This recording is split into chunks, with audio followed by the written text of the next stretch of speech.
Hi everyone, good day. My name is Troy Bunutan and the question is what is philosophy in teaching for me? So my philosophy in teaching is to inspire individuals to embrace responsibility of their learning journey. So empowering individuals to take ownership of their learning journey involves fostering self-directions and critical thinking and intrinsic motivations. And then by that I would like to mention in the chapter 8 lesson 1 is the progressivism because it contains the progressivist teachers teach to develop learners into becoming enlightened and intelligent citizens of a democratic society.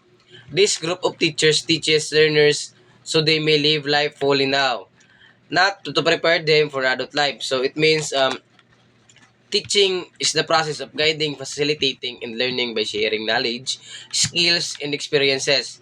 It involves creating an engaging environment, providing support, and encouraging critical thinking to help learners understand concepts and apply them to the real world situations. And my goal is to develop well rounded students or individuals who can adapt to the real world situations and contribute positively to society. And my another in my another option in my and my another goal is to empower students to apply knowledge practically and ethically, equipping them with the skills needed to thrive in an ever changing world. That's all. Thank you.